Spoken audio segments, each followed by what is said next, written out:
Para você que não me conhece, eu sou o pastor Marcos Noé, o pastor mais desconhecido de São Paulo.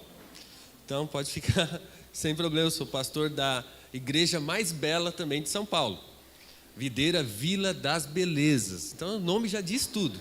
É por isso, sou pastor lá da Videira Vila das Belezas. Eu fui ordenado pastor em 2015, então só tenho 8 anos de ordenação ministerial, né? Sou casado, me apaixonei pela minha esposa, eu tinha 13 anos de idade, me apaixonei na 6ª série, sou apaixonado até hoje, temos 31 anos já juntos, 31 anos juntos já, temos 2 filhos, ela é minha primeira mulher, minha única mulher, e será assim até que a morte se separe, amém? Temos 2 filhos, 2 milagres, né? Estava falando com o pastor Júlio aqui, 2 milagres nós temos. Minha esposa era estéril, né? Ela não podia ter filho, e foi um encontro divino com Deus, e Deus restaurou a nossa sorte. Temos a Laura de 16 anos e o Felipe de 12 anos. Deixa eu dar o meu currículo para você. Eu sou formado em Relações Internacionais, eu trabalhei por 25 anos, eu era, né, especialista na área aeronáutica, na área de importação de aeronaves, jatos executivos e helicópteros. Antes eu levava as pessoas para o céu de avião e de helicóptero, hoje eu levo com Jesus. Amém? Eu saí da empresa em 2014, larguei a minha profissão em 2014 e era especialista em aeronaves, hoje eu quero ser especialista em Jesus. Amém? Então, eu nasci no Capão Redondo, você conhece o Capão Redondo? Se você não conhece, é só assistir o Datena. Assistir o Datena, você conhece onde é o Capão Redondo. Meus pais são do Pernambuco, então, tenho 2 irmãs que nasceram no Pernambuco, e outros 3 nasceram aqui em São Paulo, né? Então, nossa família toda, meus pais estão lá no Pernambuco, eles compraram uma casa lá, estão lá. Meu avô tem 98 anos, meu avô. Firme e forte, um negão firme e forte lá. É por isso que eu tenho essa cor assim, meio desbotada. Amém. E meus pais estão lá. E o que mais que eu falo para você? E aí, nasci do pastor Wilson, me converti na única igreja até hoje, que é a Videira, só passei por essa igreja. Em 2006 eu me converti em 2006, e aí em 2007 já comecei com o pastor Wilson. Nós começamos como uma célula no Parque Santo Antônio. Conhece o Parque Santo Antônio? É só assistir o Datena também, você vai saber qual que é o Parque Santo Antônio, Vaz de Lima, Parque Santo Antônio, tudo ali. Começamos uma célula ali com 6 pessoas. Quando eu tinha 4 pessoas, eu e a minha esposa entramos, aí ficou 6 pessoas, essa célula começou a crescer. Então eu entrei em 2006, em 2007 eu já era líder de célula. No final de 2007, a célula do Parque Santo Antônio multiplicou, e eu fui levantado como líder. Depois multiplicamos a célula por 4, a minha célula multiplicou por 4. E hoje, dessa célula de 6 pessoas, nós somos mais de 1.600 pessoas. Contando com as crianças, assim, se contar mesmo com as crianças, é quase 1.800 pessoas. Então, de membros, nós temos 1.020, nós temos de membros da igreja hoje. Então, começou pequeno, mas tudo em Deus começa pequeno e a gente cresceu. Sou fruto de uma multiplicação lá da Videira Vila Mariana, do pastor Wilson. Então nós saímos lá com 120 pessoas, que eram do Capão Redondo, 120 pessoas, e hoje nós somos mais de 1.000, quase 2.000 pessoas, contando com as crianças. Amém? Então Deus tem feito grandes coisas, não tem nada a ver comigo, mas tem tudo a ver com o Senhor. Amém? Então esse é o Marcos Noé, tá? Então para você mulher, a minha esposa, ela era estéril, então o pastor Júlio perguntou como que foi essa conversão assim. Eu sempre gostei muito de estudar, sempre. Então o meu intelecto era assim, muito grande. Eu sempre fui muito racional nas coisas.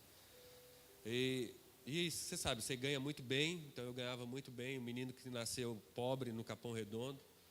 Eu posso ter nascido no Capão Redondo, mas eu sempre tive uma consciência que o Capão Redondo não nasceu dentro de mim. Um navio foi feito para estar no mar, mas o mar nunca pode estar dentro do navio. Amém? Então não é o ambiente que me faz, sou eu que faço o ambiente. Amém? Sou eu que faço o ambiente. Então, imagina só, um menino apaixonado desde os 13 anos de idade, pela mesma menina, pela mesma mulher. Quando a gente casou, a primeira coisa, quando você ama alguém, o amor, ele sempre gera vida. É por isso que eu não acredito num cristianismo que não gere outra vida. Não acredito num cristianismo que não gera. Porque se você ama Cristo, o seu amor precisa gerar vida. Quando você ama a sua esposa ou você ama o seu marido, o fruto do amor são os filhos. Sim ou não? O amor produz vida. E eu achava interessante, né? E até absurdo. Porque a gente casou e a gente começou a tentar ter filho e a gente não conseguia. Passou 5 anos e a gente não conseguia. E como eu trabalhava e entrei sempre trabalhei em multinacional. Nessa última multinacional que eu estava trabalhando, eu tinha um convênio muito bom. E o médico da minha esposa era o Dr. Mouron, que era o médico da Angélica, do Luciano Huck. Muito bom. Aí um belo dia a gente chegou para ele e falou: doutor, por que a Patrícia não engravida? Ele falou: olha, vou te falar algo, já saiu o diagnóstico dela, ela é estéril. E esterilidade não tem explicação, não consigo te explicar. Ela não pode ter filho. E aí, ele falou: mas vocês podem tentar a inseminação artificial. E eu estava determinado, tudo que o dinheiro poderia pagar, eu queria fazer inseminação artificial, bebê in vitro, bebê de proveta, qualquer coisa, eu queria pagar para fazer. E a gente começou a fazer as consultas, né, para inseminação artificial. A inseminação artificial é muito cara, né? Muito cara, mas eu estava determinado. Aí um belo dia eu fui em vários médicos, um belo dia eu fui num japonês. Ele falou assim: mas Patrícia, mas quem sabe você não possa estar grávida? Eu falei assim: em nome de Jesus. Mas eu não conhecia Jesus. Porque a família da minha esposa era crente, eu não conhecia Jesus. Mas como eles sempre oravam por mim, eu falei: em nome de Jesus ela está grávida. E a Patrícia fez o exame e ela estava grávida. Engravidou naturalmente. Só que a minha alegria foi tamanha, né? Imagina, um casal apaixonado, e agora com um filho, e eu quis fazer uma grande festa, falei para os meus amigos. Passou o primeiro mês, segundo mês, a Patrícia teve um aborto espontâneo. Nós tivemos um aborto espontâneo e a mesma alegria que foi no ápice, acabou. Aí o médico falou o seguinte para nós: olha, ela vai ter que fazer uma curetagem. Depois de 4 meses da curetagem, você tenta novamente. Quem sabe ela não engravida novamente. Passou 4 meses, nós tentamos, ela engravidou pela segunda vez. Aí passou o primeiro mês, segundo mês, e a gente foi ouvir o coração do bebê. Vu, vu, vu, vu, vu. Quem já ouviu o coração dos filhos? Vu, vu, vu. Eu fiquei maravilhado, falei: nossa, agora vai dar certo. E no 3º mês ela teve outro aborto, só que dessa vez ela não poderia fazer a curetagem, e o nosso neném foi na privada. Ela teve que expelir naturalmente, foi na privada. E aí eu já estava muito assim, as pessoas falavam: vou orar por você. Eu não queria que ninguém orasse por mim. Não queria. Eu não acredito. Falava: eu sou um cara bom, respeito meus pais, minha mãe, trabalho, por que Deus não me dá? Aí passou 4 meses depois desse aborto espontâneo, a Patrícia engravidou pela 3ª vez. Só que eu estava tão assim, falei: vamos ver até onde isso aí vai durar. Passou o primeiro mês, segundo mês, 3º mês, 3 meses e meio, ela perdeu o 3º. Ela perdeu. Aí as pessoas vinham, o pessoal da igreja da minha sogra vinha falar comigo, eu não queria recebê-lo. Aí um belo dia, eu estava chegando do escritório, aí tinha uma amiga de infância na minha casa. Aí ela falou assim: eu vim trazer uma palavra de Deus para sua esposa. E a minha esposa estava chorando muito, né? Eu detesto ver a minha esposa chorando. Se ela quiser me conquistar alguma coisa, é só ela chorar. Só ela chorar que ela me ganha, fácil. E ela estava chorando, e ela entregou a palavra para minha esposa. E ela falou: sábado que vem tem uma célula. Você vai? Você sabe, eu era politicamente correto. Eu falei, eu vou, porque você não quer fazer feio com as pessoas, né? Eu falei, eu vou. Só que no dia da célula era o dia do casamento de um amigo meu. E eu cuidaria da cerveja. Já viu quem era Marcos Noé, né? E eu estava lá no casamento. Aí, no horário da célula, minha esposa falou, eu guardei o carro numa rua sem saída, eu deixei escondido, com um monte de carro na frente, para ela não ter opção de ir para a célula. Ela falou assim, ó, tá dando o horário da célula, eu vou para a célula. Eu falei, eu não vou. Então ela falou, então você vai ficar aí. Eu falei, vou ficar aqui. Mas quando ela pegou um amigo meu, falou assim, você me leva lá no Vaz de Lima? Quando eu vi ela entrando no carro, eu morro de ciúme da minha esposa. Eu falei, você não vai sozinho com esse cara não. Eu vou com você. E aí, fui para a célula. Quando a gente abriram a porta para nós, a minha esposa colocou o pé, levantou uma mulher assim, do nada. Nunca tinha visto a gente, nem a gente tinha visto ela. Do nada, ela apontou o dedo para minha esposa e falou, Deus está curando agora suas trompas. Aí você já sabe, minha esposa caiu no chão, começou a chorar. Eu falei, meu Deus, vim para um lugar para passar vergonha. Aí, esse negócio de célula, né? Aí daqui a pouco, semana que vem tem encontro, vocês vão. Eu falei, meu Deus do céu, que doideira. Semana que vem tem encontro, você vai para o encontro? Eu novamente falei, eu vou. Só que, não sei quem é homem de negócio aqui, não sei como você sabe qual que é a rotina de um homem de negócio. Na sexta-feira ele vai para um happy hour. E eu, como eu vendia aviões, eu andava com as pessoas, os magnatas do Brasil, aí ia para fumar um cachimbo, um charuto em um lugar. Aí eu falei, eu vou para o happy hour, vou sair de lá 10, 11 horas da noite, e o pessoal já esqueceu, e não vou na sexta-feira. Chegou na sexta-feira, aí cheguei em casa às 11 horas da noite. Quem está lá? As mulheres do coque, da videira, me esperando. Você falou que ia. Eu falei, mas o ônibus não sai 9 horas da Vila Marianas? Ela falou, já saiu, mas a gente vai te levar de carro. Eu falei, eu não vou. Aí a minha esposa começou a chorar. Você falou que você ia. Aí começou a chorar. Aí eu falei, eu vou. Então eu vou. Fui na sexta-feira, cheguei lá. Na sexta-feira já tinha acabado, a primeira palavra já tinha passado. Aí no sábado de manhã, o pastor Adilson, era a pastora Paula Saito, o pastor Ricardo Bertoldi pregando lá, e nada entrava em mim. Assim, racional, intelecto. Eu falei, e a minha esposa, cada palavra, cada apelo, ela saía correndo, se jogava. Eu falei, eu estou passando vergonha demais nesse lugar. Aí teve uma hora, na última palavra da noite, a Paula Saito, que hoje é a pastora, ela falou o seguinte, olha, eu vou falar do amor de Deus. E ela falando da pregação do amor de Deus, teve uma hora que ela falou o seguinte, Jesus, essa noite vai te chamar pelo nome. Eu falei, só tem maluco nesse lugar.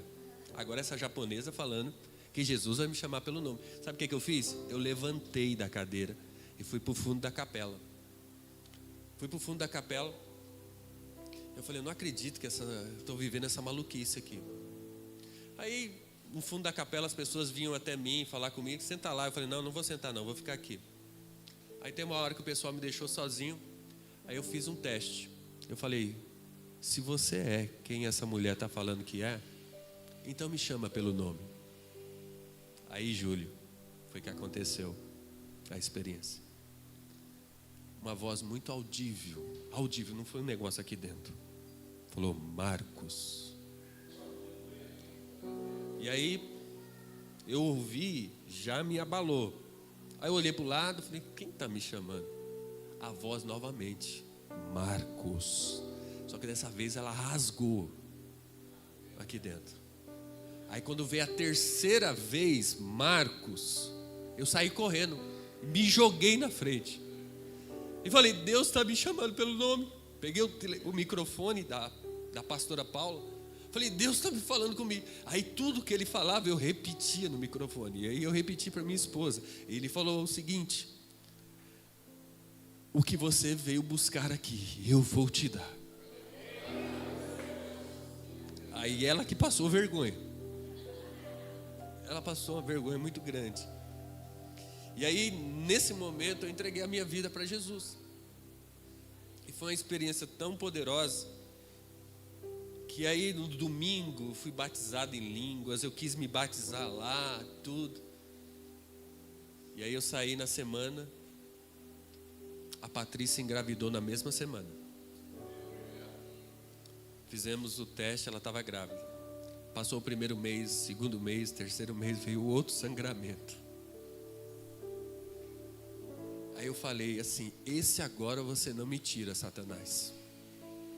E eu comecei a guerrear, igual a gente estava fazendo aqui com o pastor Leandro. Guerreando. Esse você não me tira, não me tira. A gente foi para o hospital, no Santa Joana. Os médicos do Santa Joana já parecia que já conhecia a gente de carteirinha.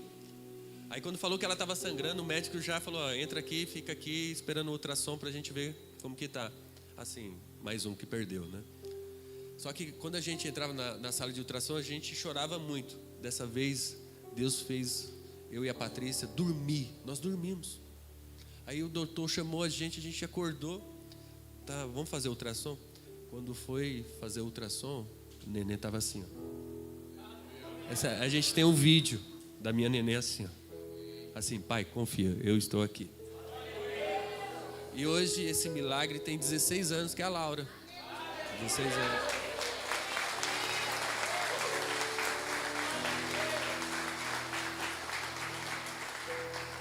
Passou 4 anos depois, mais um milagre, ela engravidou novamente e veio o Felipe. A Laura é uma profeta, a minha filha, com 3 anos de idade, 3 e pouco. Nós estávamos passeando no shopping, ela falou o seguinte: ela falou: pai, entra nessa loja aqui. Eu e a minha esposa, ela falou: entra nessa loja. Eu falei: por que, Laura? Você vai comprar roupa. Que roupa? A roupa do meu irmão. Mas sua mãe não está grávida. Tá sim, minha mãe está grávida. E é um menino. E o nome dele é Felipe. Aí a Patrícia estava grávida. Tinha como mudar o nome? Não tinha mais como mudar o nome. Aí ficou Felipe. O Felipe tem 12 anos. É o nosso segundo milagre. Então, essa é a minha história. Aí eu larguei tudo. Larguei a minha profissão. Larguei a minha especialidade para viver a vontade de Cristo. Então, eu estou aqui entre pastores e entre você que é da igreja, que é um sacerdote do Senhor, mas me sinto menor. Mas eu quero te falar, Ele tem feito grandes coisas na minha vida. Eu acredito muito que Ele vai fazer grandes coisas na sua vida também. E grandes coisas nessa igreja também, em nome de Jesus. Amém? Vamos para a palavra, que eu acho que é para isso que você veio. Eu queria contar a minha história para você saber um pouquinho que não há impossíveis para Deus.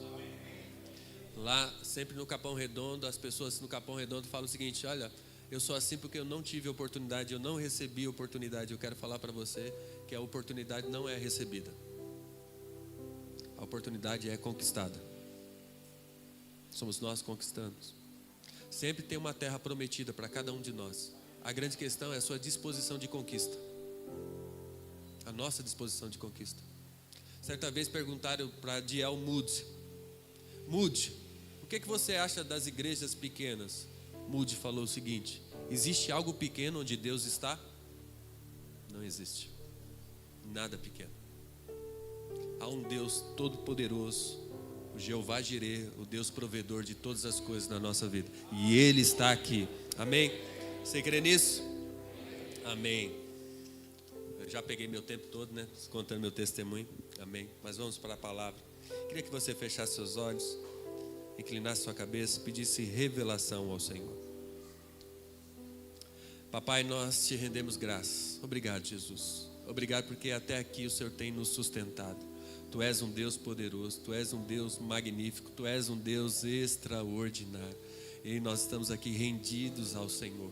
Pai, nos capacita mais uma vez, Senhor Jesus. Queremos ser guiados pelo Teu Santo Espírito. Fala conosco nesta manhã, em nome de Jesus. Que a Tua doce palavra, que é uma semente, que ela possa cair no nosso coração, e o nosso coração seja um solo fértil, Senhor Jesus. Para que ela possa germinar, ela possa crescer, ela possa frutificar a 30, a 60 e a 100 por um. Porque nós somos o que a Tua palavra diz que nós somos, nós temos o que a Tua palavra diz que nós temos, e nós podemos o que a Tua palavra diz que nós podemos. Por isso opera em nós o Teu querer, em nome de Jesus, amém, amém, aleluia. Fala para o seu irmão, você vai ser muito abençoado. O tema dessa palavra, você sabe que a vida de pastor é uma vida de amar pessoas. Nós amamos pessoas. E eu acho que não é a vida simplesmente dos pastores, mas é a vida de todo cristão. Todo cristão conecta com pessoas, todo cristão ama pessoas, todo cristão quer salvar pessoas. Amém? Então eu nunca acredito num cristão que frequenta a igreja. Nós frequentamos shopping, nós frequentamos parques, lojas, nós frequentamos cidades até mesmo, mas igreja, você não frequenta a igreja, você pertence à igreja. Frequentar é esporadicamente, um dia você vai, outro dia você não vai. Um mês você quer ir para a praia, outro mês você não vai para a praia, porque você frequenta esse lugar. Mas igreja não é assim. Igreja não é um lugar para frequentar, igreja é um lugar para você pertencer. E é interessante que o pertencimento, a única forma de mostrar que você pertence a algo é quando você morre por aquilo que você pertence. Presta bem atenção. Sabe por que a minha vida é muito exitosa? É porque eu descobri algo na palavra. Eu tive uma revelação de 1 Pedro 3,7, que diz o seguinte: maridos, tratai vossas esposas como a parte mais frágil do lar, para que vossas orações sejam ouvidas. Então, eu não frequento a minha casa, eu pertenço à minha casa. A Patrícia, eu não frequento ela como uma mulher qualquer, ela é a minha esposa, ela pertence a mim, então eu morro pela Patrícia. Os meus filhos, eles pertencem a mim, então eu dou a minha vida pelos meus filhos. Deixa eu te falar algo, a graça veio e a graça é Cristo. Sabe por que você pertence ao céu?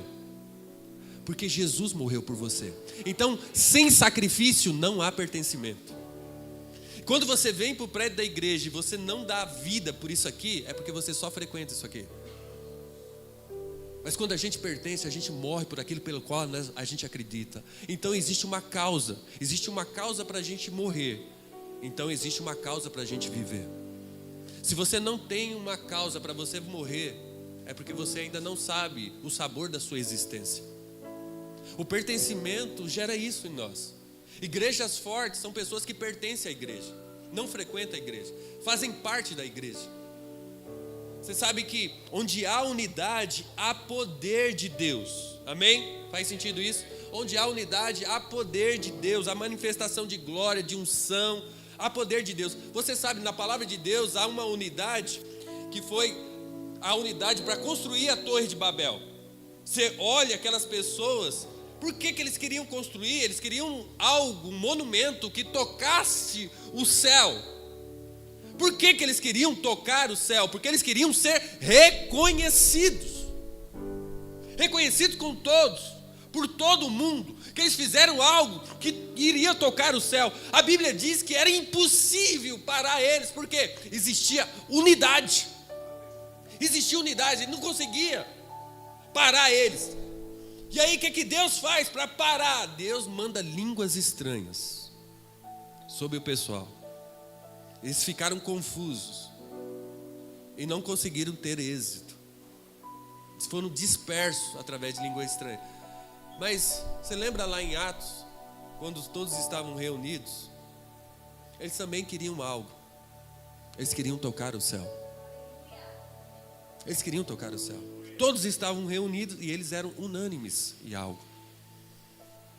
Eles queriam tocar o céu. Sabe o que Deus faz? Manda línguas estranhas também, só que dessa vez não dispersa, une. Por quê? Tão importante onde você quer chegar é o que te move para você estar até lá. É o que te move, que vai mostrar o combustível até você chegar ao destino pelo qual você quer. Nós queremos sim povoar o céu, mas o que te move para povoar o céu? O que você tem aí dentro? O valor de Cristo é um valor genuíno na sua vida? Aqueles que se esvaziou de tudo, de todas as prerrogativas divinas, morreu nu numa cruz para me dar uma vida, e uma vida abundante. Você está fazendo a sua vida valer a pena? Ou nós somos meros frequentadores de igreja? ou nós estamos aqui para morrer por aquilo que Ele fez por nós?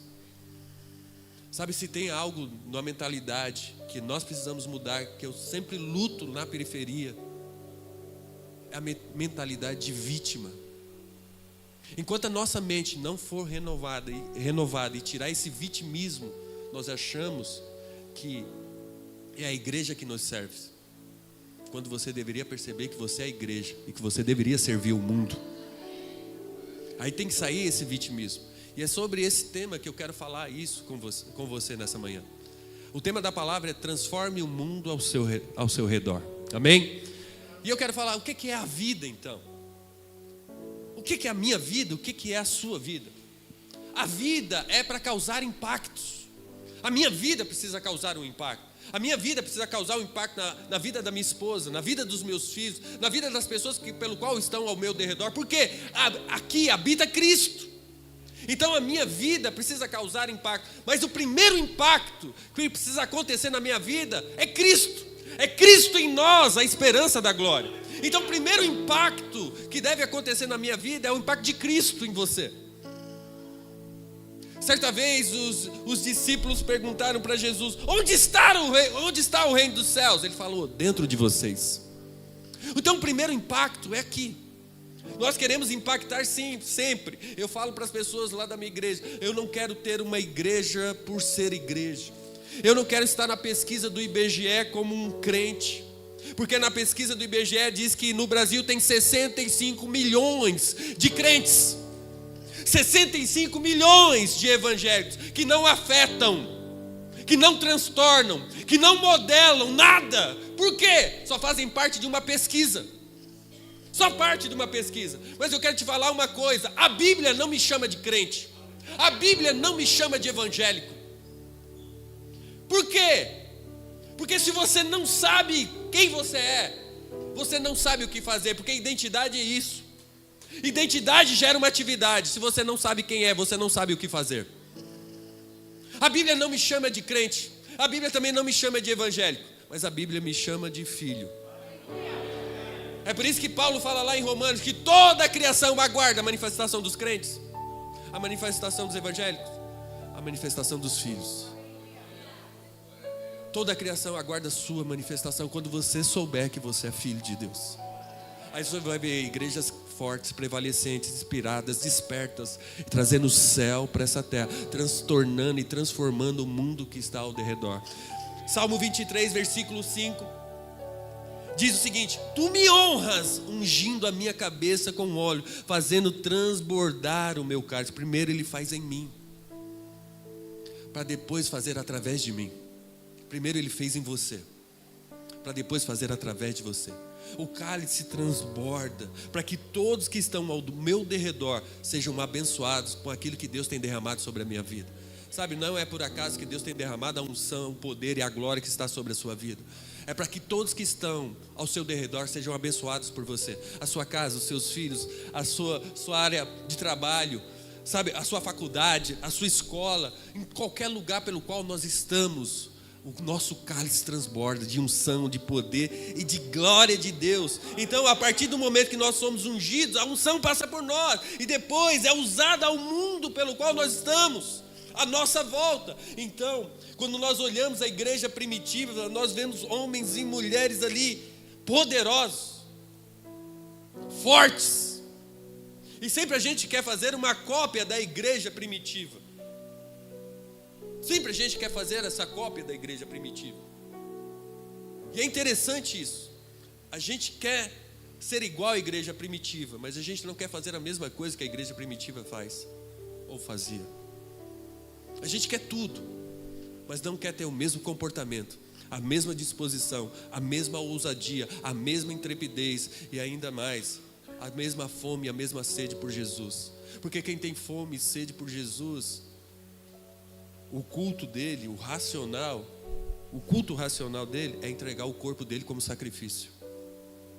Paulo fala: clamo a vós que entregue o seu corpo como sacrifício vivo. Esse é o nosso culto racional. Então nós nascemos para transtornar e ser igual ou maior que a igreja primitiva. A grande questão é se nós nos parecemos, se nós estamos transtornando os lugares.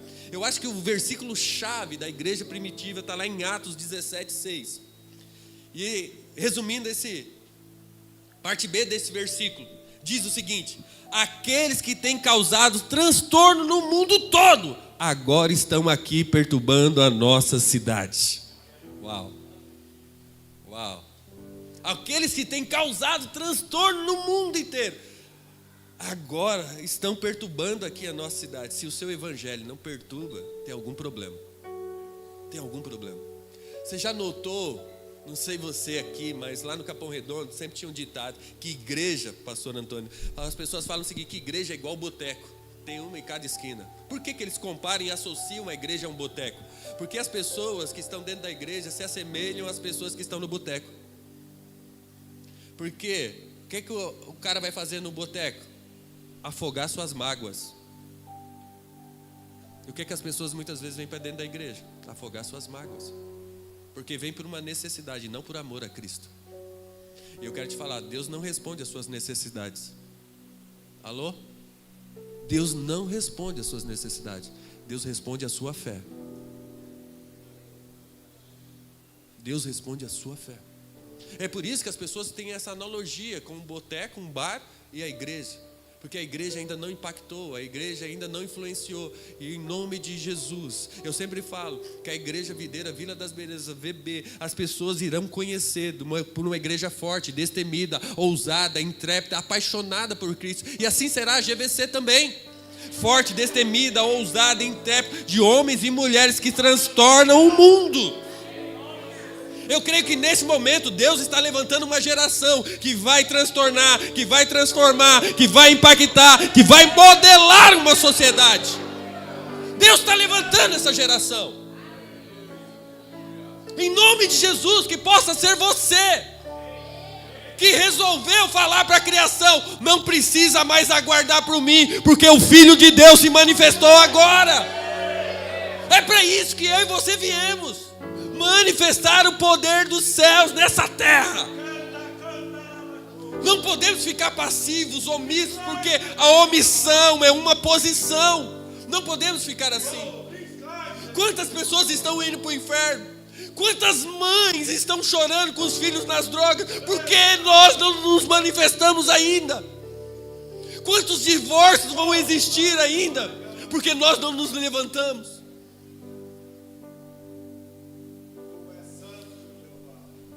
Eu quero te convidar a viver a verdade. João 14:6, ele diz que Ele é o caminho, Ele é a verdade, Ele é a vida.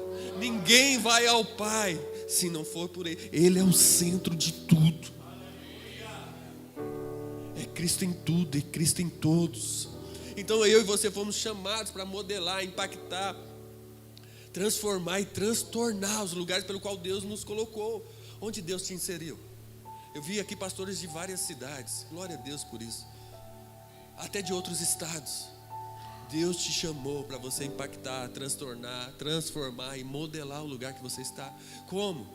É a vontade dEle. Sabe que eu e você precisamos parar do Pai Nosso ser uma reza na nossa vida. Você já percebeu que muitas vezes o Pai Nosso é somente uma reza para nós também? Mas ele tem que ser uma verdade, que seja feita a sua vontade aqui na terra, como é feita no céu. Tem que ter essa verdade. E eu quero te dar 3 aspectos de pessoas que transformam, impactam e modelam o lugar pelo qual elas estão. Está comigo? Dá glória a Deus. Dá glória a Deus aí. Amém? Primeiro aspecto que eu quero te dizer é viver com uma mentalidade do céu para a terra e não uma mentalidade da terra para o céu. Você sabe, eu e você, às vezes nós só estamos apresentando as nossas necessidades para Deus, mas a gente não pergunta o que é que Ele quer manifestar nesse lugar. E nós temos esse tipo de comportamento. Todos os dias a gente apresenta a nossa necessidade, mas não quer saber o que é que o céu quer manifestar na terra. Porque a nossa perspectiva é terrena, é da terra para o céu. mas a nossa perspectiva não deveria ser da terra para o céu. A nossa perspectiva deveria ser do céu para a terra. E eu quero te trazer um exemplo da palavra. Abra sua Bíblia lá em Isaías. Isaías 6. Isaías teve uma grande experiência com Deus. Uma grande experiência mesmo com o trono de Deus. Isaías 6, a partir do verso 1, diz o seguinte: no ano em que morreu o rei Uzias, eu vi também ao Senhor assentado sobre um alto e sublime trono, e a cauda do seu manto enchia o templo. Aleluia. Serafins estavam por cima dele, cada um tinha 6 asas, com duas cobriam os seus rostos, e com 2 cobriam os seus pés, e com 2 voavam.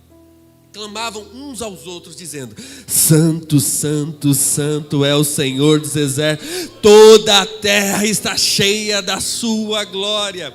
E os umbrais das portas se moveram à voz do que clamava, e a casa se encheu de fumaça. Então eu disse: ai de mim, aqui é Isaías.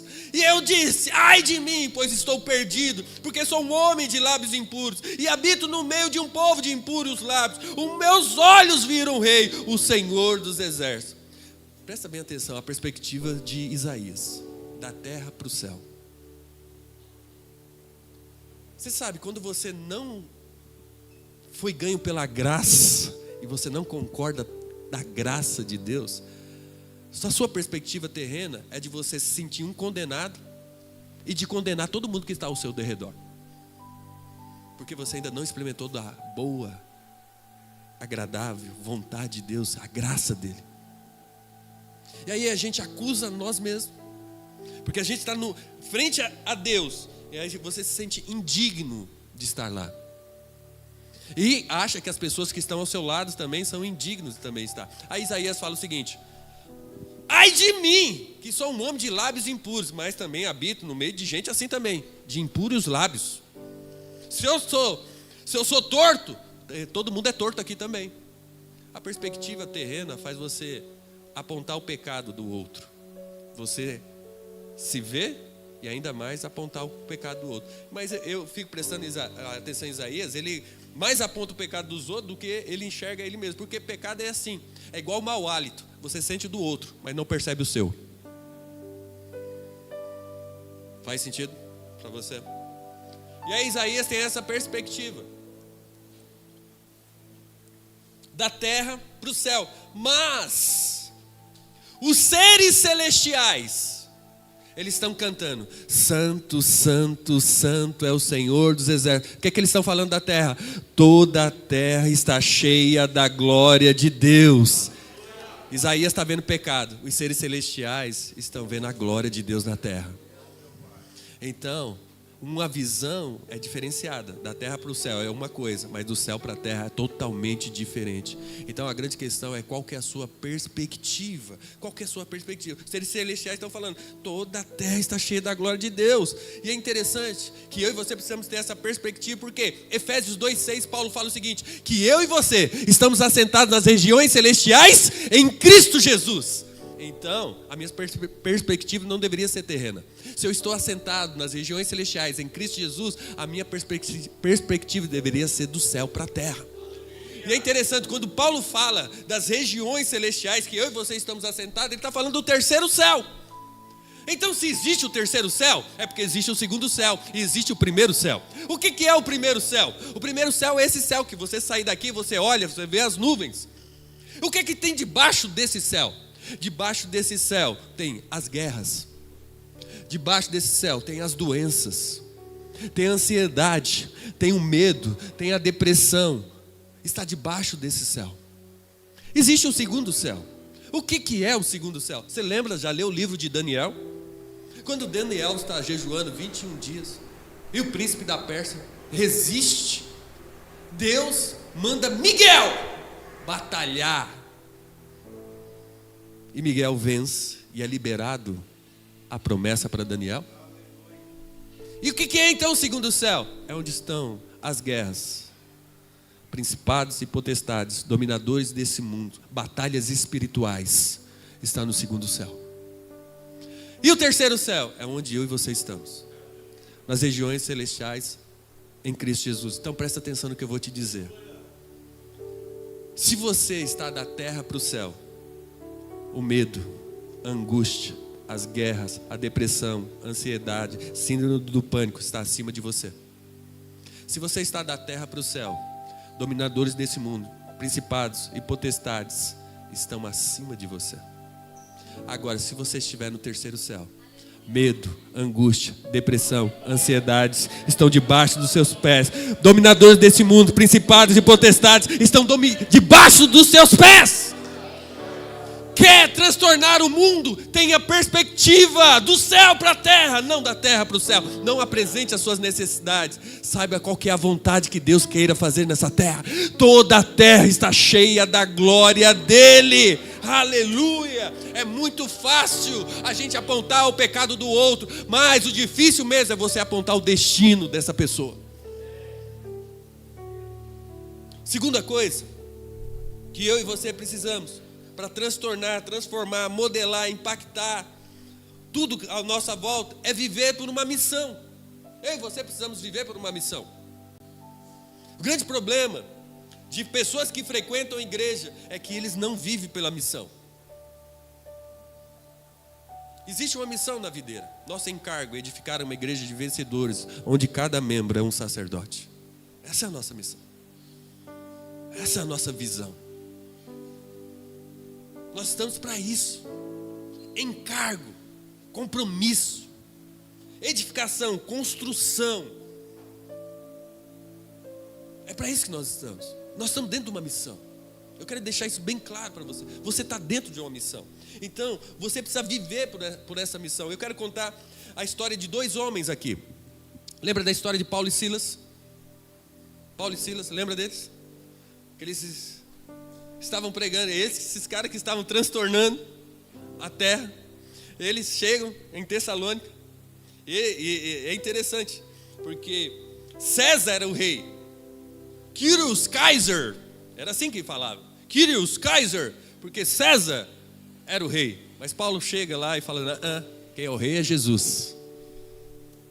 Os romanos vão prender Paulo, prenderam Paulo e Silas, e ainda bateram muito neles. Estavam presos, com correntes nos pés. Só que quem vive pela uma missão é diferenciado. Eles estavam orando, adorando, clamando ao Senhor. Vamos ver no texto, Atos 16, a partir do versículo 25.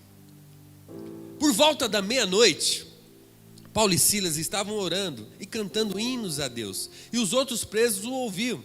De repente, houve um terremoto, aleluia, um terremoto tão violento que os alicerces da prisão foram abalados. Imediatamente todas as portas se abriram e as correntes de todos se soltaram. Presta atenção, se você tivesse preso, apanhado o dia inteiro, com uma bola de ferro no pé, você está orando, adorando a Deus, acontece o terremoto, as paredes caem, as correntes se quebram. O que é que você faz? Deus me livrou, não é isso? Vamos ler o texto, vai. O carcereiro acordou, vendo abertas as portas da prisão, desembainhou sua espada para se matar, porque pensava que os presos tivessem fugido. Mas Paulo gritou, não faça isso, estamos todos aqui. O carcereiro pediu luz, entrou correndo e trêmulo, prostrou-se diante de Paulo e Silas. Então levou-os para fora e perguntou, senhores, o que devo fazer para ser salvo?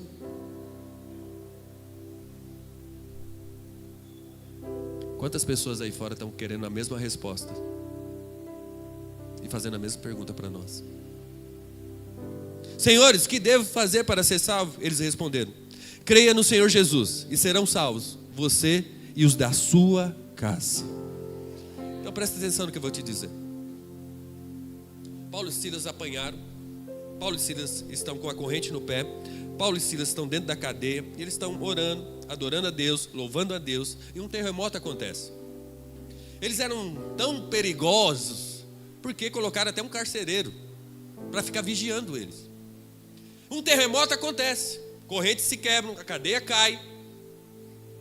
O carcereiro pensa o seguinte, se quebrou as correntes, as paredes caíram, então eles fugiram, então eu vou morrer de qualquer jeito. Eles vão me matar, porque eu estou aqui somente para vigiar eles, e eles fugiram, então eu vou me matar. Paulo dá um grito: não faça isso, porque ele colocou em fronte ao peito a própria espada. Paulo disse: não faça isso. Ele percebeu que Paulo e Silas estavam lá. Por que Paulo e Silas estavam lá? Porque quem vive por uma missão nunca vive por um livramento. Tem muita pessoa dentro da igreja que não vive pela missão, mas vem para cá pelo livramento de Deus. Por quê? Quando você está dentro da missão, Deus te livra. Então eu quero te falar algo: nunca viva por um livramento, viva pela sua missão. E qual que era a missão de Paulo e Silas? Salvar. Eles poderiam ter fugido, eles apanharam, mas eles têm uma missão no coração que eles não vão deixar de fazer: salvar um carcereiro. E não salvar só ele, salvar a casa dele inteira. Essa é a missão de Paulo e Silas. Então eu sei, nós vamos, na nossa jornada cristã, nós vamos apanhar, nós vamos ter muita pedrada, mas o que é que você constrói com as pedras pelo qual você recebeu? Qual que é a sua edificação? Nunca viva por um livramento, viva sempre pela missão que Deus colocou. Amém? Nós não estamos aqui para fugir. Porque é interessante que os crentes de hoje é tudo assim, porque a maioria é mimizento, né? Porque chora por qualquer coisa. Neemias chorou também, quando ele soube que os muros tinham caído de Jerusalém. Ele chorou. Anani falou para ele do opróbrio da nação, mas ele se levanta e vai falar com o rei: eu quero reconstruir os muros. O que você faz com as situações de deserto que Deus coloca na sua vida? Você cresce com ela ou você foge delas? Porque seria muito interessante uma vida cristã, a gente só ter altos. Mas eu quero te falar algo: a vida cristã não é assim. Nós temos picos sim, mas temos vales também. Os vales servem para você pegar mais força para subir em um pico mais alto ainda. Então Paulo aqui e Silas, eles estão vivendo pela uma missão, eles não estão vivendo pelo livramento. Então, se você quer transtornar o mundo que está ao seu derredor, não viva por um livramento, viva por uma missão de Deus. Terceiro e último ponto. Terceiro e último ponto, para a gente orar bastante.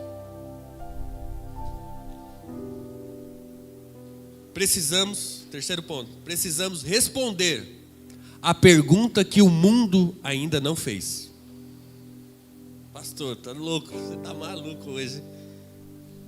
Eu e você precisamos responder a pergunta que o mundo ainda não fez. E eu quero contar a história aqui de um tal de Saul. Deixa eu contar essa história. O pai de Saul perdeu as jumentas dele. E o pai de Saul falou o seguinte: ó Saul, você vai ter que ir lá procurar as minhas jumentas. Saul chama o moço, que era o servo dele, para ajudar ele nessa busca pelas jumentas do pai.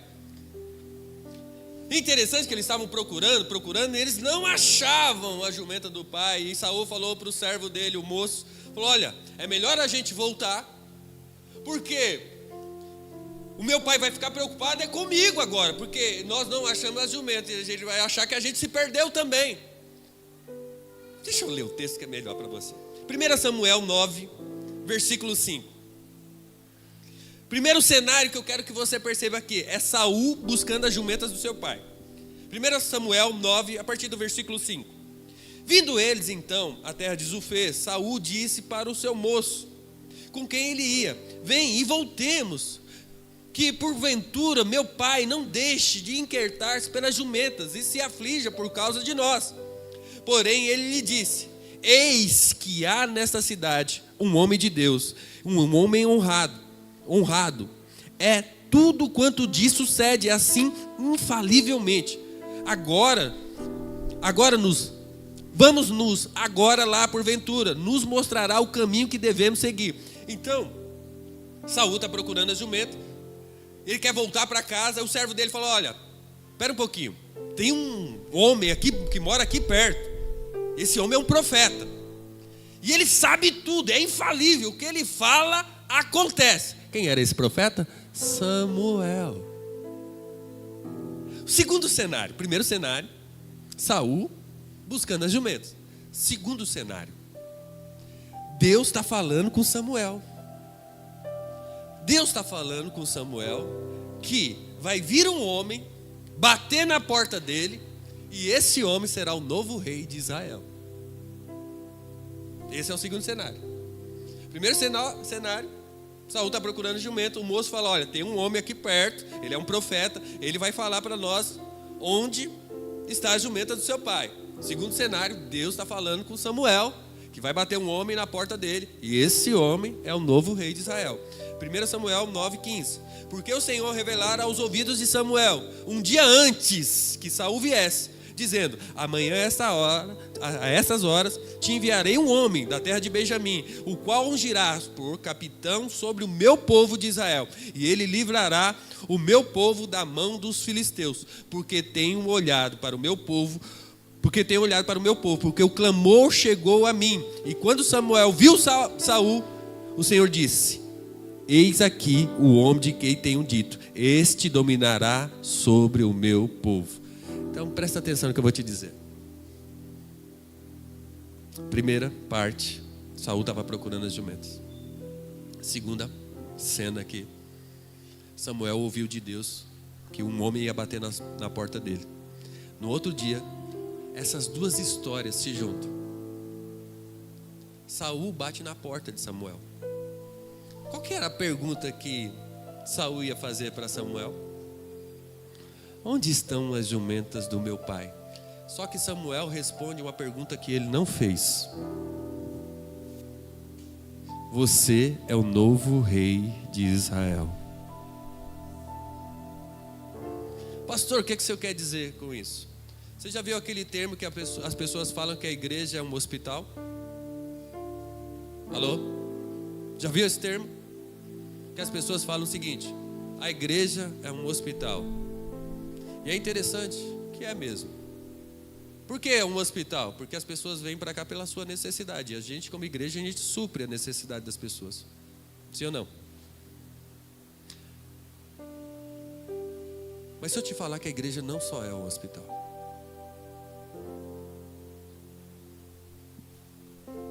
Que a gente está aqui para responder a pergunta que o mundo não fez para nós.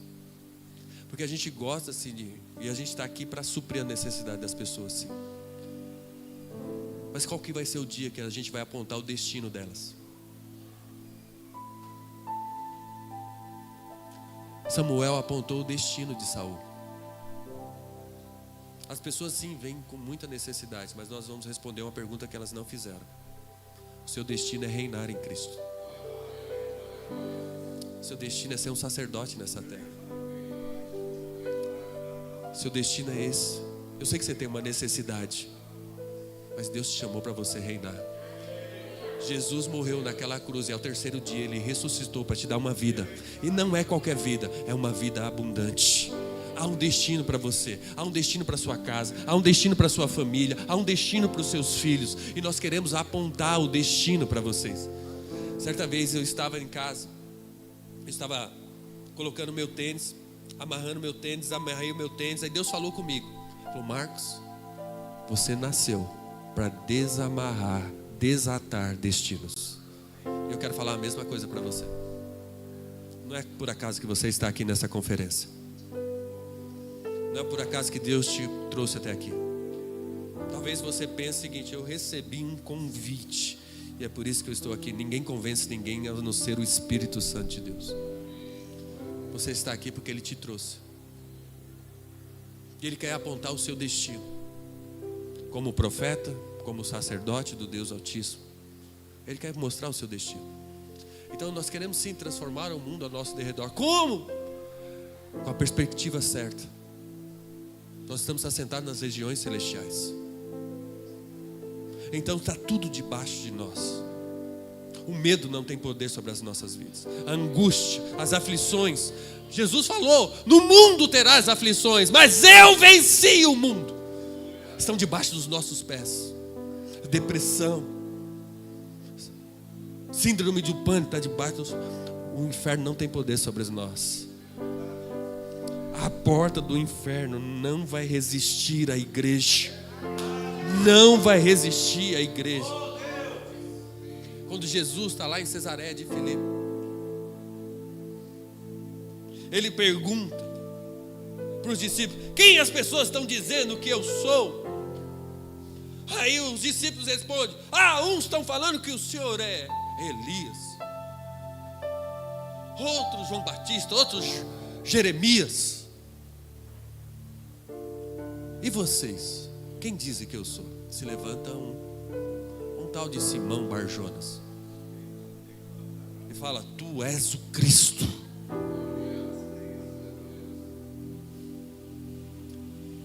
Você quer saber quem você é no reino? Alô, você quer saber quem você é no reino? Você só sabe quem você é no reino de Deus quando você sabe quem é Jesus. E ele vai falar quem é você. Simão Barjonas ainda falou: tu és o Cristo. Ele falou: não chamarás mais Simão Barjonas, e sim Pedro. E sobre essa pedra edificarei a minha igreja, e a porta do inferno não prevalecerá contra ela. Quando você sabe quem Cristo é, Cristo fala quem você é, e a porta do inferno não prevalece sobre nós. E nós vamos afetar, nós vamos transtornar, nós vamos impactar, nós vamos transformar o mundo que está ao nosso derredor. Como? Trazendo a vontade dele para essa terra. Nós vivemos por uma missão, nós não vivemos por um livramento. Nós damos destino às pessoas. Eu queria que você ficasse de pé.